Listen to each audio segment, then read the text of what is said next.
Hello everyone, आज हम start करने वाले हैं क्लास 12th के चैप्टर नंबर 1 का लेक्चर नंबर 10। तो आज का हमारा टॉपिक होगा इलेक्ट्रिक फ्लक्स। तो आइए स्टार्ट करते हैं लेक्चर को।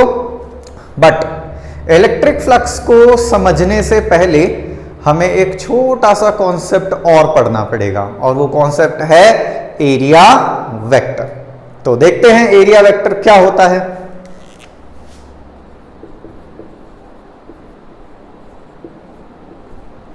इस वर्ड के बारे में तो आपने पहले भी सुना होगा।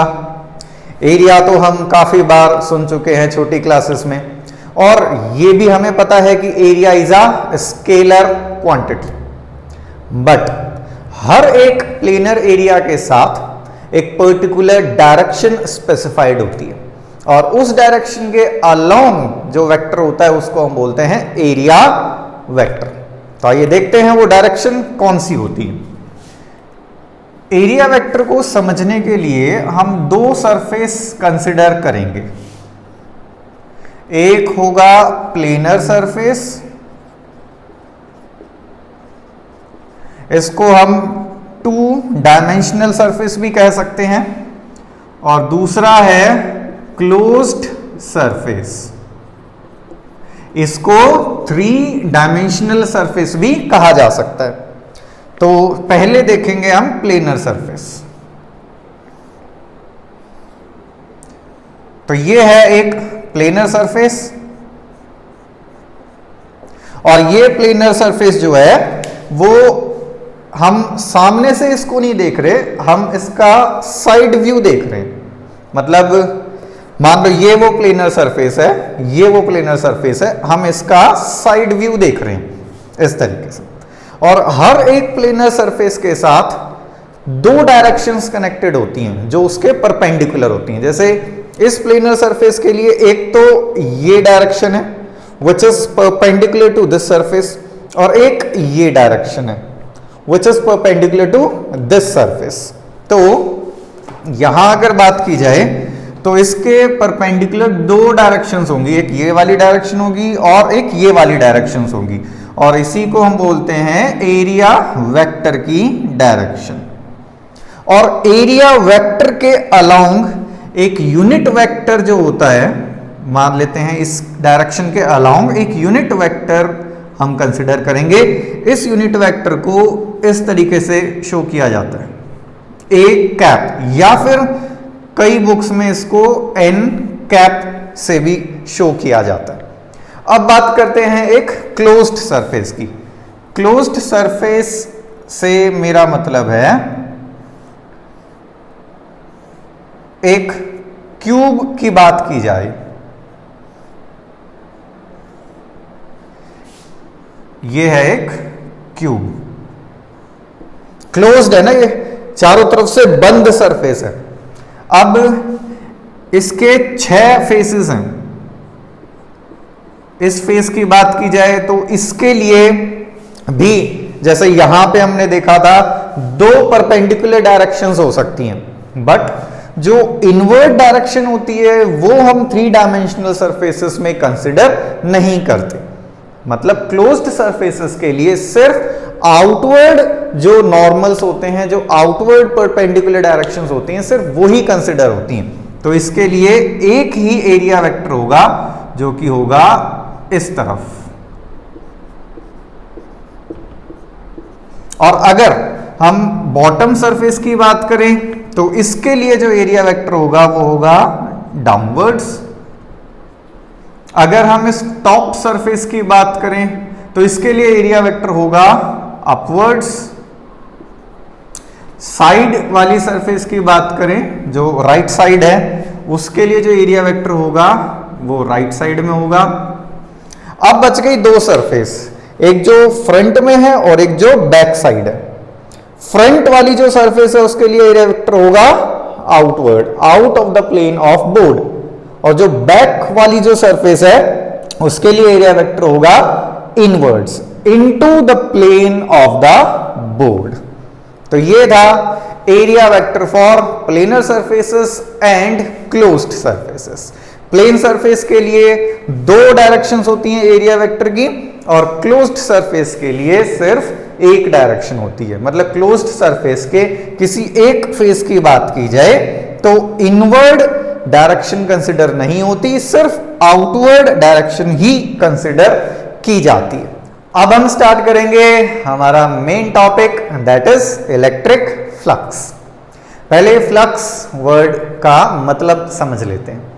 फ्लक्स वर्ड का मतलब होता है किसी फिजिकल क्वांटिटी का किसी प्लेनर एरिया के थ्रू पास होना। एक एग्जांपल के थ्रू इसको समझते हैं। कंसिडर करो ये एक वाटर टैप है और इसको ऑन करने के बाद यहां से पानी नीचे गिरने लग जाएगा। This is water flow. अब इस वाटर फ्लो में एक रिंग रख दूं। इस रिंग के थ्रू 1 सेकेंड में जितना वॉल्यूम ऑफ वाटर पास करता है that is called the water flux through this ring. अब इस रिंग के ओरिएंटेशन को थोड़ा सा चेंज करते हैं। पहले रिंग वाटर फ्लो के एकदम परपेंडिकुलर रखी हुई थी, अब हम इसको थोड़ा सा टिल्ट कर देंगे। मान लेते हैं अब रिंग ऐसे रखी हुई है। अब अगर देखा जाए तो 1 सेकेंड में उतना वॉल्यूम ऑफ वाटर पास नहीं करेगा जितना पहले वाले केस में कर रहा था। अब 1 सेकेंड में जो फ्लक्स इसके थ्रू पास करेगा वो पहले के कंपैरिजन कम हो गया होगा। इसके ओरिएंटेशन को थोड़ा सा और चेंज करते हैं।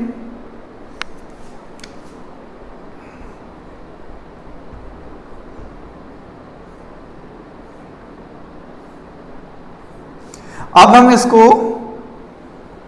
वर्टिकली रख देते हैं यहां पे। मतलब वाटर फ्लो भी वर्टिकल है और रिंग भी वर्टिकली रखी हुई है। तो इस रिंग के प्लेनर एरिया के थ्रू एक्चुअल में कितना वॉल्यूम ऑफ वाटर इसको पेनिट्रेट करके आगे निकल रहा है, 0।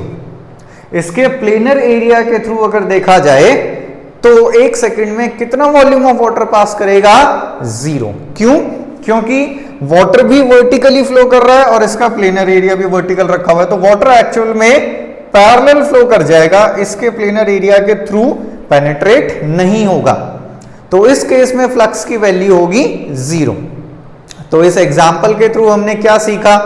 हमने ये देखा कि फ्लक्स की वैल्यू प्लेनर एरिया के ओरिएंटेशन पे भी डिपेंड करती है। अब देखते हैं इलेक्ट्रिक फ्लक्स। पहले हम इसकी डेफिनेशन लिखेंगे और फिर इस टॉपिक को आगे बढ़ाएंगे। It is a measure of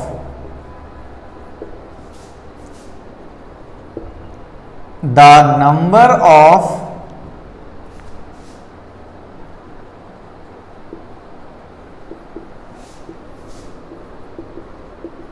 electric field lines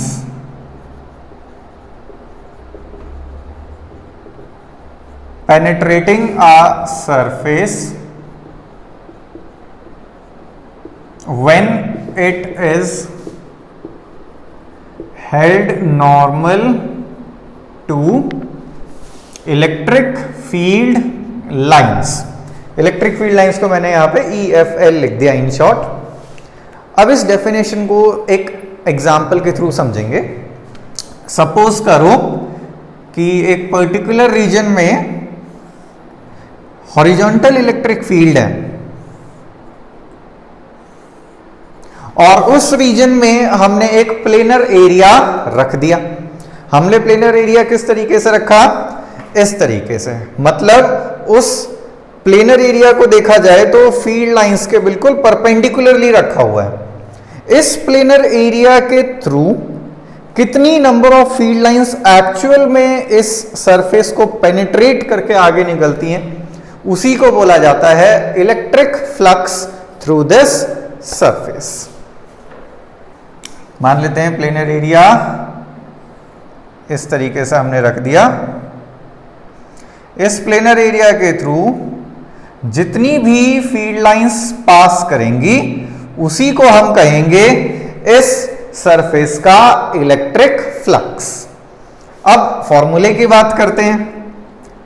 electric flux को फाई से डिनोट किया जाता है और फॉर्मूला होता है इसका E डॉट A। इसको ओपन करें तो हमें मिलता है EA cos थीटा। E होता है इलेक्ट्रिक फील्ड, A होता है इस सरफेस का एरिया और थीटा यहां पे होता है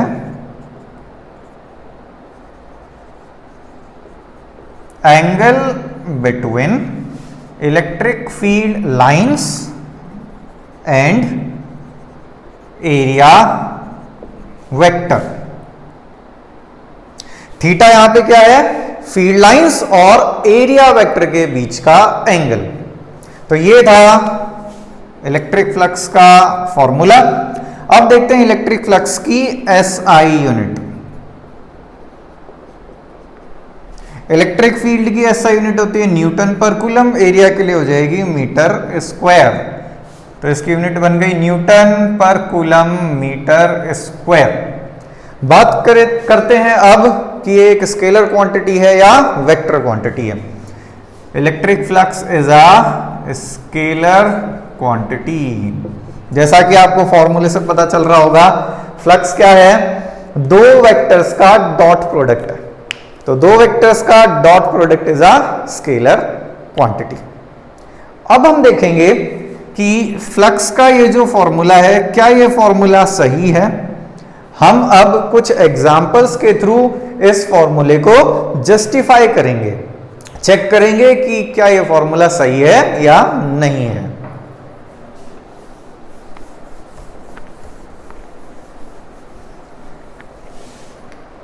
सबसे पहले हम इस डायग्राम को देखते हैं। इस डायग्राम में जो फ्लक्स की वैल्यू है वो कितनी है? 3। मान लेते हैं इनिशियल फ्लक्स इज 3 क्यों है? क्योंकि 3 फील्ड लाइंस इस प्लेनर एरिया के थ्रू एक्चुअल में इसको क्रॉस करके आगे जा रही हैं। अब यहां पे हम इलेक्ट्रिक फील्ड की वैल्यू इंक्रीज कर देंगे, इलेक्ट्रिक फील्ड को हम स्ट्रॉन्ग कर देंगे। इलेक्ट्रिक फील्ड को स्ट्रॉन्ग कर देंगे तो इलेक्ट्रिक फील्ड लाइंस की डेंसिटी भी बढ़ जाएगी, और अगर इलेक्ट्रिक फील्ड लाइंस की डेंसिटी बढ़ जाएगी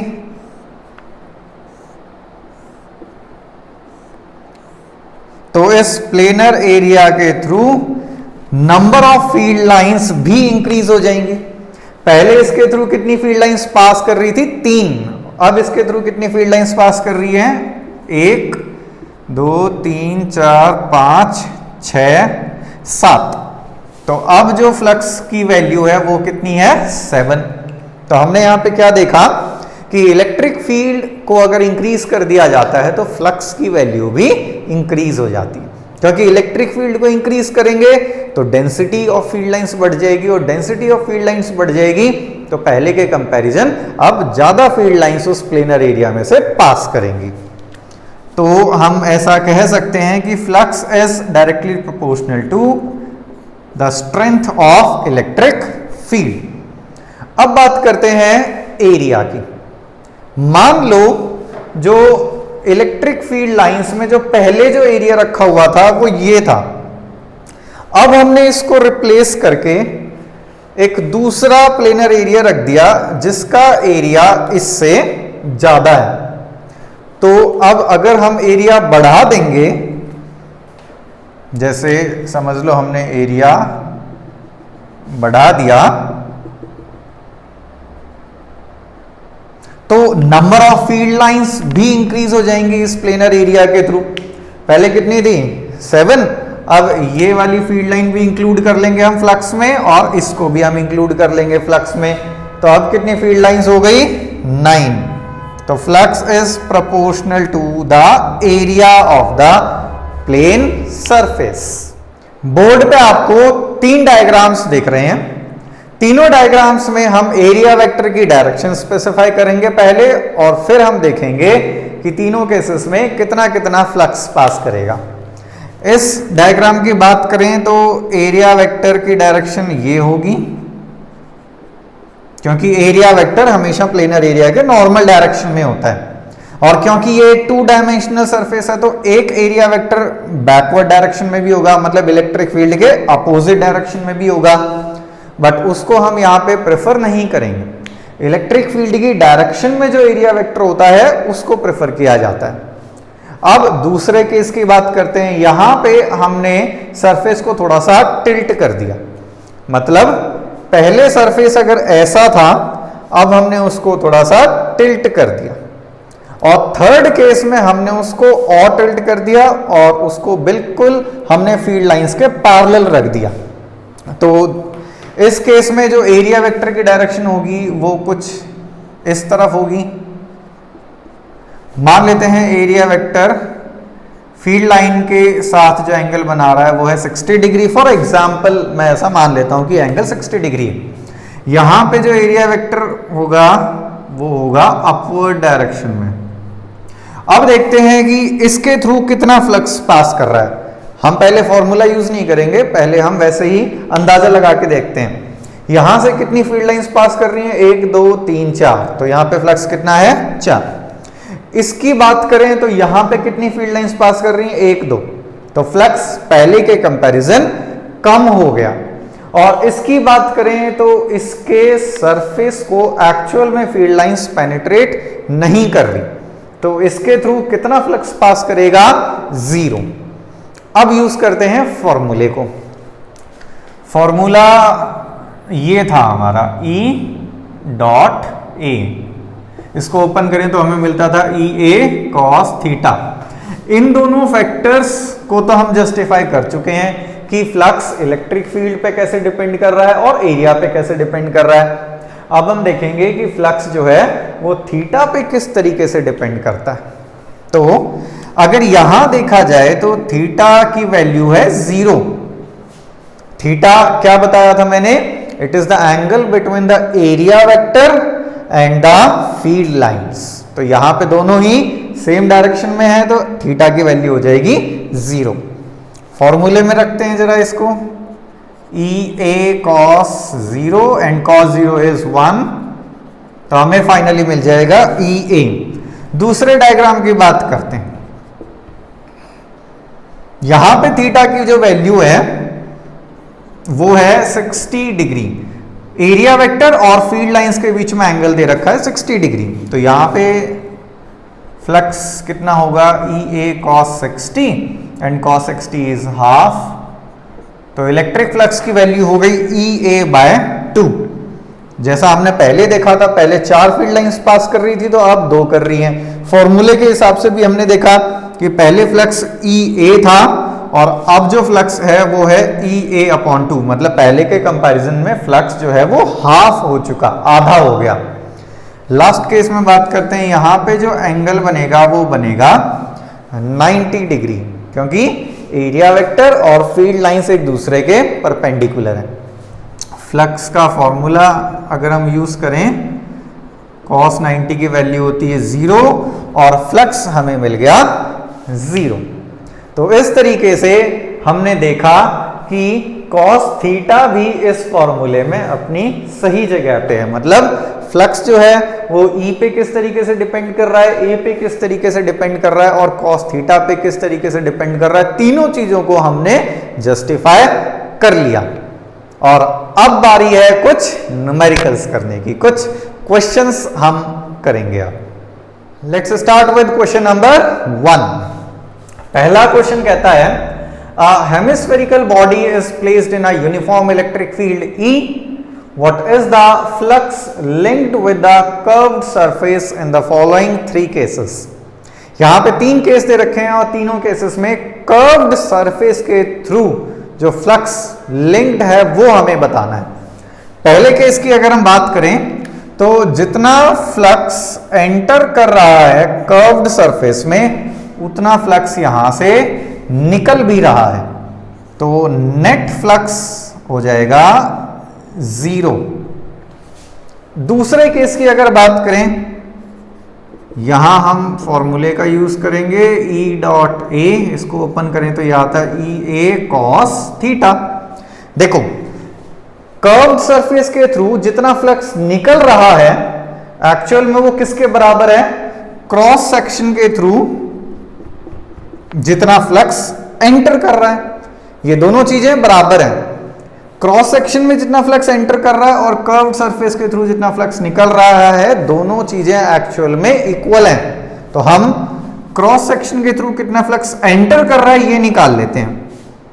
इलेक्ट्रिक फील्ड दे रखी है E, क्रॉस सेक्शन का एरिया हो जाएगा पाई आर स्क्वायर, और इसका एरिया वेक्टर, क्योंकि 3 डायमेंशनल के लिए मैंने क्या बताया था, एरिया वेक्टर हमेशा आउटवर्ड वाला लेना है, तो एरिया वेक्टर इस तरफ लेना पड़ेगा। एरिया वेक्टर और फील्ड लाइंस के बीच में एंगल होगा 180 एंड cos 180 इज नेगेटिव, तो ये बनेगा E पाई आर स्क्वायर और एक माइनस साइन यहां पे। जब भी इलेक्ट्रिक फ्लक्स के साथ माइनस साइन दिखे तो समझ जाओ कि वो है एंटरिंग फ्लक्स, मतलब किसी सरफेस में, किसी क्लोज्ड सरफेस में अगर फ्लक्स एंटर हो रहा है तो वो नेगेटिव बनता है, नेगेटिव फ्लक्स बनता है। बट हमें यहां पे क्या बताना है, कितना फ्लक्स निकल रहा है, और एंटरिंग फ्लक्स और आउटवर्ड फ्लक्स या लीविंग फ्लक्स दोनों की वैल्यू सेम है।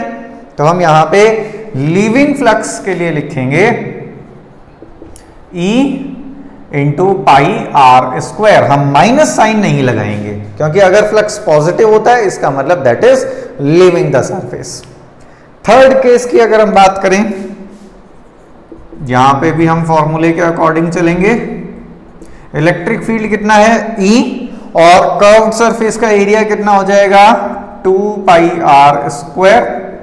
यहां पे हम 2 पाई आर स्क्वायर क्यों ले रहे हैं, क्योंकि कर्व्ड सरफेस के किसी भी छोटे से रीजन की बात कर लो, जो इलेक्ट्रिक फील्ड लाइन है वो बिल्कुल नॉर्मल है वहां से, तो हमें पूरा एरिया कंसिडर करना पड़ेगा कर्व्ड सरफेस का, और वो कितना होगा 2 पाई आर स्क्वायर। और थीटा एरिया वेक्टर और फील्ड लाइन हर जगह पे देख लो, दोनों सेम डायरेक्शन में मिलेंगे, तो एंगल कितना बनेगा, एरिया वेक्टर और फील्ड लाइन के बीच में 0 एंड cos 0 इज 1। तो यहां फ्लक्स की वैल्यू मिलेगी E 2 pi are square. Second question कहता है a cone lies in a uniform electric field E, determine the flux entering the कोन।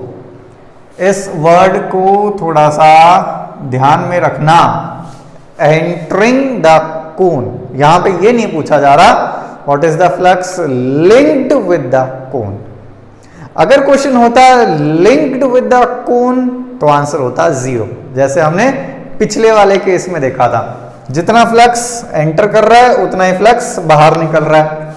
तो अगर क्वेश्चन होता what is the flux linked with the cone तो answer होता 0, but question में पूछा जा रहा है what is the flux entering the कोन, और एंटर करने वाला फ्लक्स नॉन जीरो है।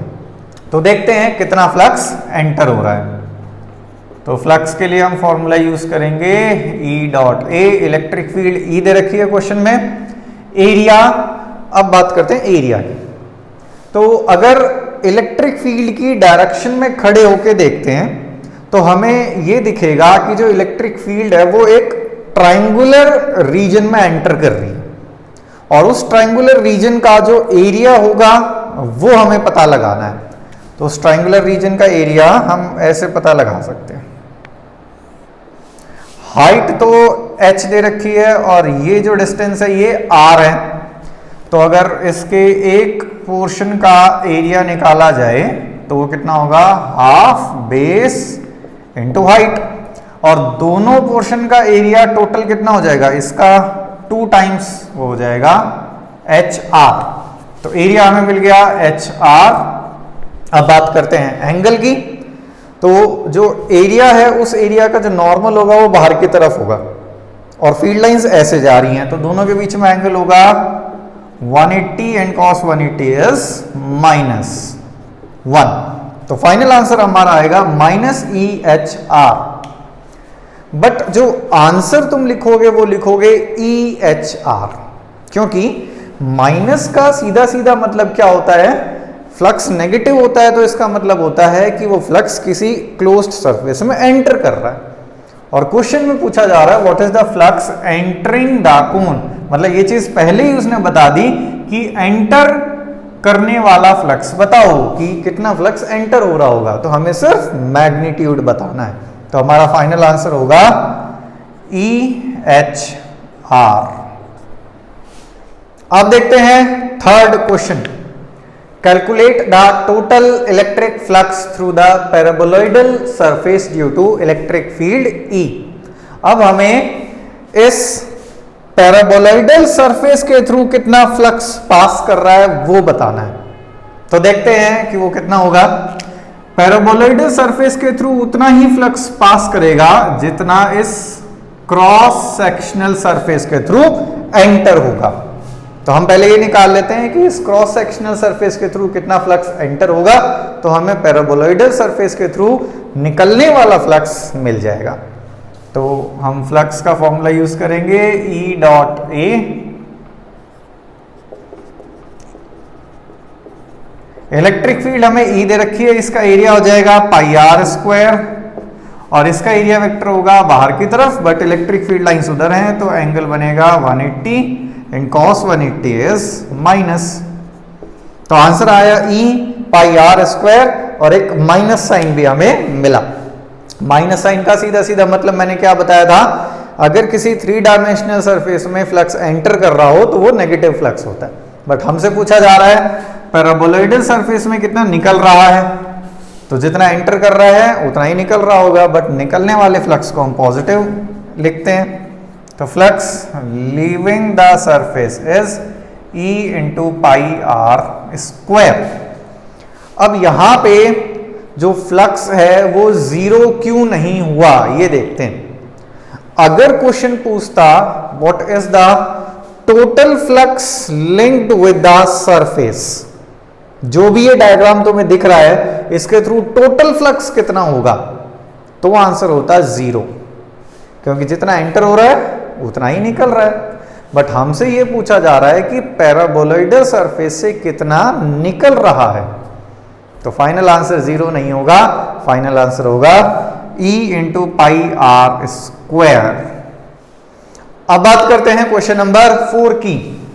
अ square surface of side L in the plane of board is placed in uniform electric field E which is along the same plane at an angle theta with the horizontal। मतलब एक plane हमें दे रखा है, मतलब एक surface हमें दे रखा है जो कि बोर्ड के प्लेन में रखा हुआ है, मतलब ये सरफेस कुछ ऐसे रखा हुआ है, ऐसे मतलब बोर्ड के प्लेन में रखा हुआ है, और वहां पे एक यूनिफॉर्म इलेक्ट्रिक फील्ड है E जो सेम प्लेन में है, बस वो हॉरिजॉन्टल के साथ कुछ एंगल पे है, मतलब वो इस तरीके से वो इलेक्ट्रिक फील्ड लाइंस ऐसे हॉरिजॉन्टल के साथ at an angle theta. What is the flux linked with the surface, तो यहां पे फ्लक्स कितना होगा जीरो। अब फॉर्मूले के थ्रू देखते हैं जीरो कैसे आएगा। एक्चुअल में तो इस सरफेस के थ्रू फील्ड लाइंस पेनिट्रेट हो ही नहीं रही, तो फ्लक्स जीरो ही होगा। फॉर्मूला होता है E.A, इसको ओपन करेंगे तो ये आएगा EA cos theta, electric field दे रखी है E, एरिया इसका हो जाएगा L स्क्वायर, थीटा होता है angle between the area vector and the field lines. इस सरफेस का एरिया वेक्टर होगा ऐसा आउटवर्ड या फिर इनवर्ड भी हो सकता है, किसी एक को कंसिडर कर लेते हैं, मान लेते हैं आउटवर्ड। तो ये जो आउटवर्ड एरिया वेक्टर है ये फील्ड लाइन के साथ कितना एंगल बना रहा है, फील्ड लाइन के साथ एंगल बन रहा है 90, तो cos 90 इज जीरो, तो फ्लक्स की वैल्यू है zero. Let's move on to question number 5। ये क्वेश्चन CBSE में भी पूछा जा चुका है 2015 में। Consider an electric field in the region which is given by E equals 2x I cap, find the net flux through the cube. Cube के through total कितना फ्लक्स निकलेगा। अब हम यहां पे देखेंगे कि electric field E is equal to 2x I cap, इसका क्या मतलब होता है। आई कैप का सीधा सीधा मतलब क्या है? Direction. Electric field x direction में है। एक्स का मतलब क्या है यहां पे? इलेक्ट्रिक फील्ड एक नॉन यूनिफॉर्म इलेक्ट्रिक फील्ड है, मतलब जैसे जैसे हम ओरिजिन से दूर जाते जाएंगे इलेक्ट्रिक फील्ड की वैल्यू इंक्रीज होती जाएगी। एक्स का मतलब होता है तुम जिस जगह पे हो उस जगह का एक्स कोऑर्डिनेट यहां रखो, उस जगह पे इलेक्ट्रिक फील्ड आपको मिल जाएगी। तो अब देखते हैं इस क्यूब के थ्रू फ्लक्स की वैल्यू क्या होगी। फ्लक्स थ्रू लेफ्ट फेस हमें निकालना होगा, मतलब इस फेस के थ्रू कितना फ्लक्स एंटर हो रहा है और राइट फेस के थ्रू कितना फ्लक्स निकल रहा है। दोनों चीजें हम अलग से निकालेंगे और फिर उसके बाद हम देखेंगे नेट फ्लक्स कितना होगा। तो flux through the left face formula होता है E dot A. Left face की बात करें तो लेफ्ट फेस तो ओरिजिन पे ही है, साइड लेंथ यहां पे ए दे रखी है, तो लेफ्ट फेस तो ओरिजिन पे ही है, तो वैल्यू हो जाएगी 2 और x की वैल्यू हो जाएगी 0 और एरिया हो जाएगा a स्क्वायर। और अगर हम एंगल की बात करें तो एरिया वेक्टर इसका बाहर है बट इलेक्ट्रिक फील्ड उधर है, तो एंगल हो जाएगा cos 180। इस पूरे को ही कैलकुलेट करने के बाद आ जाएगा 0। अब बात करते हैं राइट फेस के थ्रू कितना फ्लक्स होगा।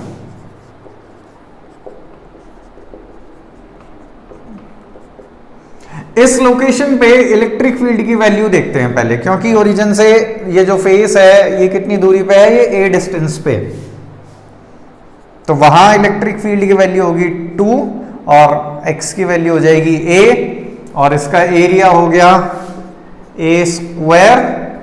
एरिया वेक्टर होगा इस तरफ, फील्ड लाइंस भी उस तरफ है, एंगल हो जाएगा cos 0 एंड cos 0 इज 1, ये बन गया 2a क्यूब।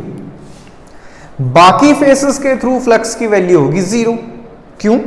क्योंकि अगर इस फेस की बात की जाए, इस फेस का एरिया वेक्टर है नीचे बट फील्ड लाइंस है उधर, एंगल कितना बना? एरिया वेक्टर और फील्ड लाइंस के बीच में 90, तो फ्लक्स हो गया 0। ऐसे ही ऊपर वाले फेस की बात करें तो इसका एरिया वेक्टर है इधर और फील्ड लाइंस है एक्स डायरेक्शन में, तो एंगल बन गया 90, फिर से फ्लक्स 0। सामने वाली फेस की बात करें तो इसका एरिया वेक्टर है बाहर की तरफ और फील्ड लाइंस है एक्स डायरेक्शन में, तो फिर से एंगल बना 90 और फ्लक्स हो गया 0। ऐसे ही पीछे वाले फेस की बात करें उसके थ्रू भी फ्लक्स बनेगा 0। तो हमने सारे फेसेस के थ्रू फ्लक्स देख लिए, अब नेट फ्लक्स देखेंगे। नेट फ्लक्स हमें मिलेगा flux through left face, flux through right face and flux through other faces, सब कुछ मिला के आएगा 2a क्यूब। अब बढ़ते हैं क्वेश्चन नंबर 6 की तरफ। A cube with each side A is kept in an electric field which is given by C x I cap। यहां पे C एक कांस्टेंट है, पॉजिटिव कांस्टेंट। I कैप का मतलब इलेक्ट्रिक फील्ड x डायरेक्शन में है और x का मतलब जैसा मैंने पिछले क्वेश्चन में समझाया था, ओरिजिन से तुम जितना आगे जाओगे उस जगह का x कोऑर्डिनेट यहां पे रख दो, इलेक्ट्रिक फील्ड मिल जाएगी उस जगह पे। Find the flux through the cube, cube के थ्रू कितना फ्लक्स पास करेगा। तो देखते हैं इस क्यूब के थ्रू कितना फ्लक्स पास कर रहा है। इस क्यूब के 6 फेसेस के थ्रू कितना फ्लक्स होगा वो पहले हम इंडिविजुअली निकालेंगे, फिर सबका नेट कर देंगे, टोटल फ्लक्स देख लेंगे कितना निकलेगा। पहले लेफ्ट फेस की बात करते हैं, flux through the left face. तो E dot A, left face का मतलब ये वाला फेस, इसका एरिया वेक्टर है इस तरफ, तो इस जगह पे इलेक्ट्रिक फील्ड कितनी होगी इसका हम यूज करेंगे C। x मतलब इस जगह का x कोऑर्डिनेट, इसका x कोऑर्डिनेट कितना है a वेक्टर मतलब एरिया, इस फेस का एरिया कितना है a स्क्वायर। और अब बात करते हैं एंगल की, एंगल है cos 180 और 180 cos 180 की वैल्यू होती है -1, तो ये आ जाएगा C a क्यूब। अब देखते हैं flux through the right face. Right face से कितना फ्लक्स पास करेगा। उसके लिए हम सेम फॉर्मूला यूज करेंगे, E dot A. Electric field उस लोकेशन पे कितनी होगी, सी। उस लोकेशन की एक्स कोऑर्डिनेट, इस लोकेशन का एक्स कोऑर्डिनेट है 2a, तो ये हो जाएगा 2a। एरिया फिर से a स्क्वायर होगा, और एरिया वेक्टर और फील्ड लाइन सेम डायरेक्शन में, तो एंगल होगा 0। ये बनेगा 2ca क्यूब। तो लेफ्ट फेस और राइट फेस के थ्रू तो फ्लक्स हमने देख लिया, बाकी सारे फेसेस के थ्रू फ्लक्स होगा 0। क्यों होगा 0? ये चीज मैं पिछले वाले क्वेश्चन में समझा चुका हूं। तो अब हम देख लेते हैं नेट फ्लक्स कितना होगा। लेफ्ट फेस और राइट फेस के फ्लक्स को ऐड कर दिया जाए, तो ca cube plus 2ca cube, ये हमें मिलेगा ca क्यूब। अब बात करेंगे क्वेश्चन नंबर 7 की। Consider a uniform electric field E equals 3 × 10⁻³ I cap Newton per coulomb. What is the flux through a square of 10 centimeter on a side whose plane is parallel to YZ plane? अब diagram के through देखेंगे कि उस square का orientation कैसा है, मतलब वो स्क्वायर किस तरीके से रखा हुआ है।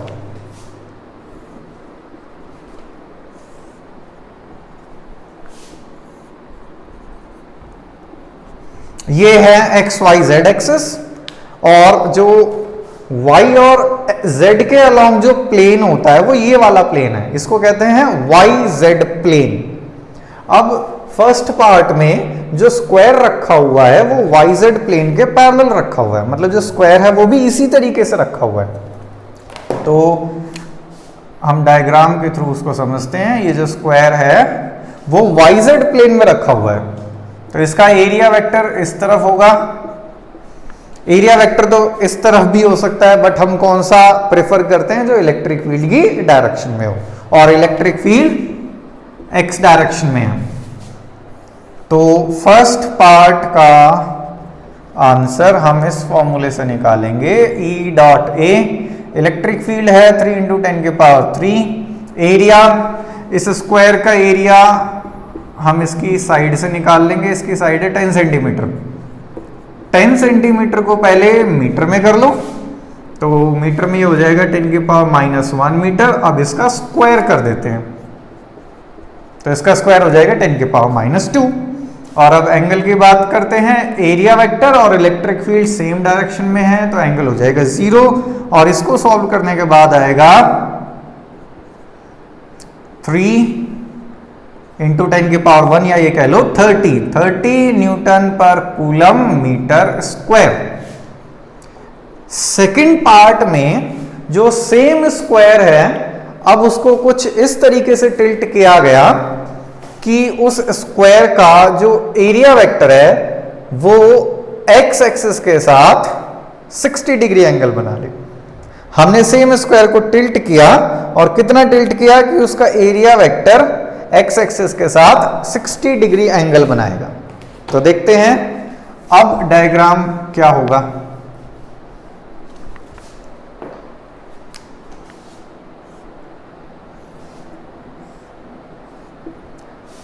अब डायग्राम कुछ ऐसा है। एरिया वेक्टर अब एक्स एक्सिस के साथ 60 डिग्री एंगल बना रहा है।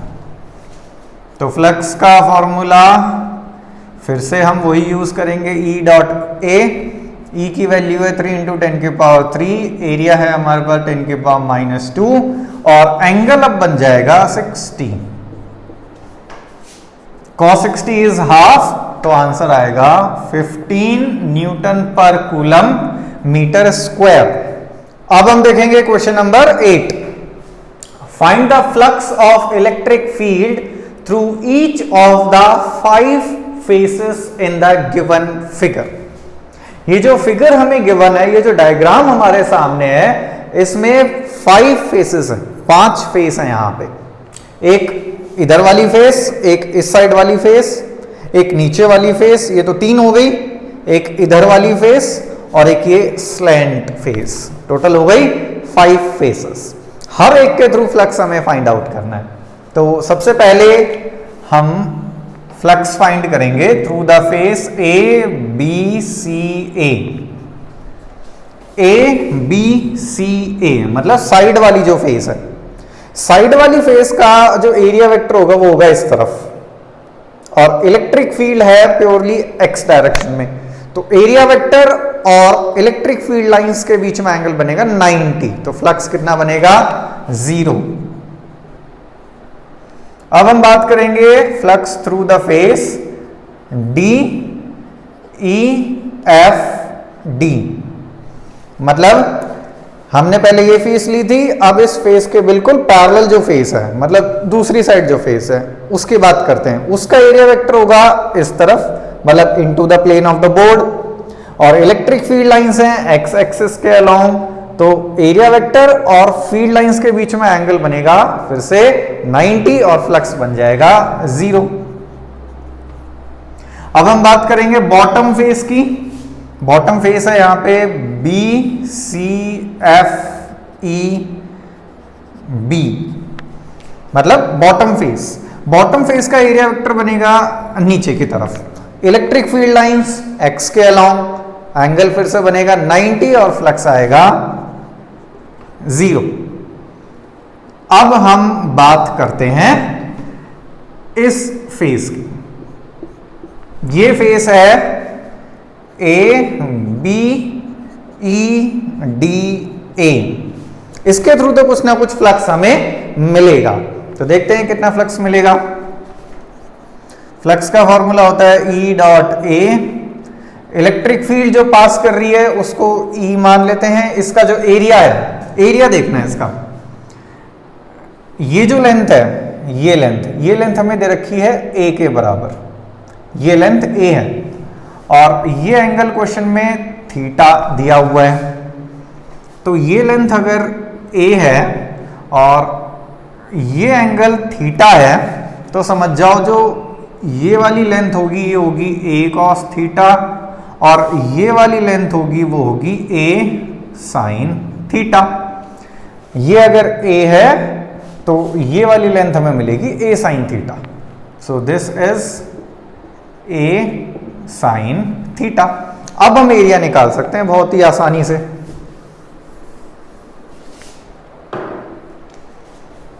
एरिया के लिए हमें चाहिए एक तो ये वाली लेंथ ए साइन थीटा, और एक ये वाली लेंथ, ये वाली लेंथ यहां पे दे रखी है देखो बी, ये लेंथ है बी, तो हमें एरिया मिल जाएगा ए साइन थीटा इंटू बी। अब बात करते हैं एंगल की। इसका जो एरिया वेक्टर होगा वो होगा इस तरफ और फील्ड लाइन से उस तरफ, तो एंगल बनेगा 180 एंड कॉस 180 इज -1, तो फाइनली फ्लक्स आ गया ई ए बी साइन थीटा। तो यहां पे जो फ्लक्स आया दैट इज नेगेटिव, इसका मतलब जो फील्ड लाइंस है वो इस सरफेस में एंटर कर रही हैं। अब हम बात करेंगे इस स्लैंट फेस की। तो स्लैंट फेस को हम लिखेंगे ए सी एफ डी ए। अब देखो इसका जो एरिया वेक्टर बनेगा वो बनेगा इस तरफ, मैं इसको यहां बना देता हूं, मतलब फेस है ऐसा और हॉरिजॉन्टल के साथ एंगल बन रहा है थीटा, और इसका एरिया वेक्टर बनेगा ऐसा। अगर देखा जाए एरिया वेक्टर और फील्ड लाइंस के बीच का एंगल, फील्ड लाइंस है एक्स की तरफ और ये एंगल थीटा है, तो ये एंगल भी थीटा होगा, तो एरिया वेक्टर और इलेक्ट्रिक फील्ड लाइंस के बीच में एंगल बनेगा 90 माइनस थीटा। आप देखते हैं फ्लक्स की वैल्यू क्या होगी, E dot A, electric field तो ई दे रखी है, एरिया, इसका एरिया देखते हैं कितना होगा। इसका ये साइड है ए और ये साइड है बी, तो इसका एरिया हो जाएगा सिंपली ए बी। अब एरिया वेक्टर और फील्ड लाइंस के बीच में एंगल है 90 माइनस थीटा, तो यहां हम लिख देंगे 90 minus theta, cos 90 minus theta is sine theta. तो हमें फाइनल आंसर मिल जाएगा ई ए बी साइन थीटा। तो यहां पे हमसे जो पूछा जा रहा था वो क्या था कि हर एक फेस के थ्रू इंडिविजुअल फ्लक्स बताओ, तो वो हमने देख लिया। और अगर हमसे क्वेश्चन पूछा जाता what is the total flux through this surface, तो देखने से ही पता चल रहा है जितना फ्लक्स एंटर करेगा उतना निकल जाएगा, तो टोटल बनेगा 0। और अगर हम इन सबको ऐड करें 0 0 0 minus E A B sine theta, E A B sine theta, तो इन सबको ऐड करने से भी हमें क्या मिलता 0। So let's face the last question of the lecture. पहले x, y और z एक्सिस देख लेते हैं किस तरफ है। x एक्सिस तो है बाहर की तरफ, z है ऊपर और y है इधर, मतलब x है बाहर, out of the plane of the board. और ये जो शेडेड एरिया दिख रहा है इसका ओरिएंटेशन कुछ ऐसा होगा, ये कुछ ऐसे रखा हुआ है। ये जो पॉइंट है ये ओरिजिन पे है, तो ये हो गया 0 0 0। ये वाला जो पॉइंट है ये है y एक्सिस पे, इसीलिए x कोऑर्डिनेट और z कोऑर्डिनेट 0 है। और ये लेंथ कितनी हो गई a, तो हम देख लेते हैं ये लेंथ, तो हमें साफ पता चल गई a। अब देखते हैं कि ये वाली लेंथ कितनी होगी। इस पॉइंट के कोऑर्डिनेट्स देखो, ये पॉइंट अगर इसका z कोऑर्डिनेट देखा जाए तो वो है a, और x कोऑर्डिनेट देखा जाए तो वो भी है a, और y कोऑर्डिनेट इसका 0 है क्योंकि ये x z प्लेन में है। तो इस पॉइंट के कोऑर्डिनेट्स हैं a 0 a, तो ये जो लेंथ हो जाएगी ये लेंथ हो जाएगी √2a। ये a नहीं होगी, ये लेंथ होगी √2a। देखो किस तरीके से होगी ये √2a। जैसे मान लो ये हो गई x एक्सिस, ये हो गई z एक्सिस, और ये पॉइंट यहां है, इसके कोऑर्डिनेट्स हो गए a 0 a। तो a का मतलब हुआ ये लेंथ है a, और इस a का मतलब हुआ ये लेंथ है a, तो ये वाली लेंथ कितनी होगी √2a। अब इस डायग्राम को मैं मिटा रहा हूं, वापस ओरिएंटेशन पे आ जाओ। ये लेंथ है a और ये लेंथ है √2a, तो इस सरफेस का जो एरिया हो गया वो तो हमें पता चल गया, वो हो जाएगा एरिया ऑफ द सरफेस, या हम कह लें शेडेड रीजन, वो हो गया √2a इंटू a, ये हो गया √2a²। अब हमें देखना है कि इस एरिया का एरिया वेक्टर और फील्ड लाइंस के बीच का एंगल क्या होगा। तो देखो फील्ड लाइंस तो x की तरफ है और ये कुछ ऐसे रखा हुआ है, तो इसका जो एरिया वेक्टर होगा, अगर मैं इसको आपको इसका साइड व्यू दिखाऊं तो साइड व्यू ऐसा बनेगा, इसका एरिया वेक्टर इधर बनेगा इस तरीके से, या फिर हम कह सकते हैं इसका एरिया वेक्टर नीचे की तरफ बनेगा ऐसे, और इसका एरिया वेक्टर इस तरफ बनेगा। फील्ड लाइंस है इस तरफ, तो एरिया वेक्टर और फील्ड लाइंस के बीच में एंगल आएगा 45। अब फॉर्मूले का यूज करके हम फ्लक्स निकालेंगे। E dot A electric field का मैग्नीट्यूड है E0, और एरिया हमने देखा √2a² और एंगल बना 45। cos 45 इज 1/√2, तो फाइनल आंसर आ जाएगा E0a²। और ये क्वेश्चन जेईई एडवांस में पूछा गया हुआ क्वेश्चन है। तो आज के लिए इतना ही, बाकी के टॉपिक्स हम आगे के लेक्चर्स में देखेंगे। बाय।